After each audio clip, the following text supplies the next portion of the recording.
I served 11 years and 9 months in between the Army and the Army National Guard. Well, I first enlisted in the Army in 1989. By the time I was finished, I retired with over 25 years of service, 3 tours of combat. I'm joining the United States Navy. I served 15 years, 6 of those in the Army.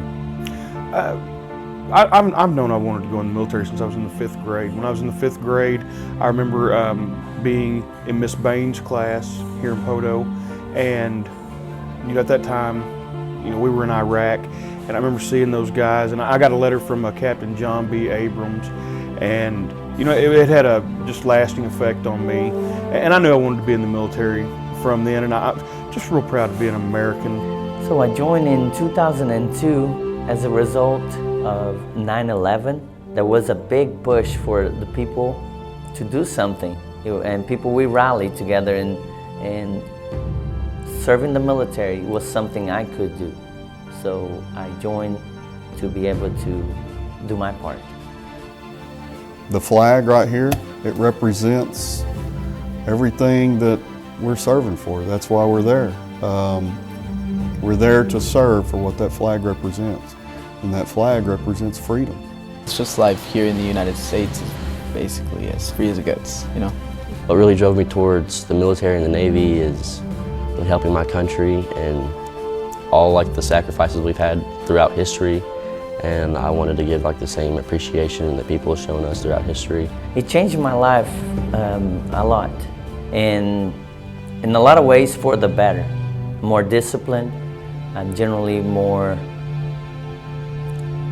focused on a task and detail-oriented because the military makes you that way. My dad is over there sacrificing his life so I can have freedom. And he's an E7, so he's a Sergeant First Class.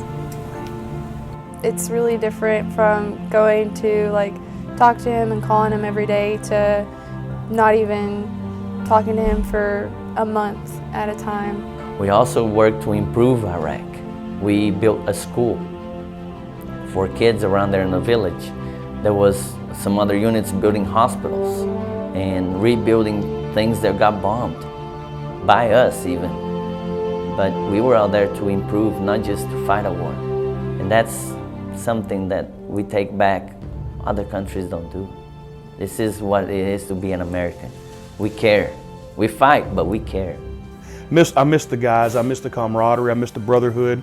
I miss the fact that, didn't matter what color you're from, what culture you was from, where you were from, everybody was just green, and it was just great. But I think it's like anything else that you get in there, and the whole time you're like, can't wait to get out, can't wait to get out. And when you get out, you're like, man, I wish I was back in. One of the greatest things that I can think of is when it comes to the flag and the national anthem, is being around the world and hearing our national anthem played, standing there at attention, saluting the flag. And sometimes it was all I could do to hold back tears.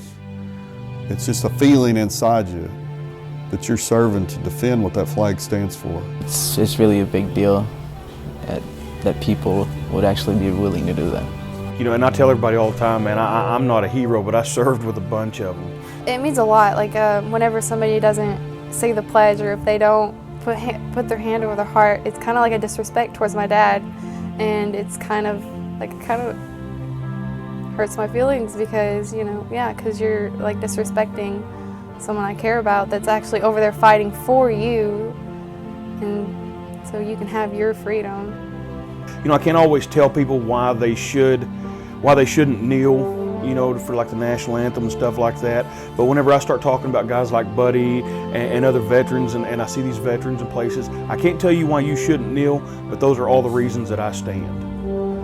A lot of us take it for granted that we get to get home and get to see our parents every day or get to talk to them regardless. Sometimes we get mad or angry or, because it's family.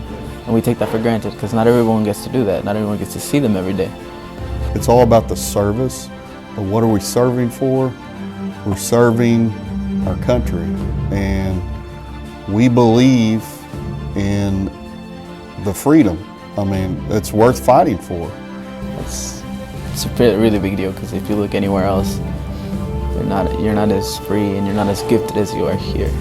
So that's what freedom is to me. Some veterans give the ultimate sacrifice. They won't be home. We still honor them, but every veteran has gave something. There's a saying, all gave some gave all, and that's what that's referring to. Just giving credit where credit is due, like saying thank you in a way, you know, even though it's not much, but we seem to acknowledge that people are out there doing something for us, and it's a big deal. It wasn't easy. It's not a cakewalk, but I know now, looking back on it, I'm grateful that I made the sacrifice. And like I said earlier, if I had the chance to do it all again, I would. 100%. Without any doubt in my mind, I would go back and redo and rejoin when I did. I had a drill sergeant tell it to me best when I was 18 years old. He said, eventually you've got to grow up and become a man. If not now, then when? And if not you, then who? So it was had a good effect on me.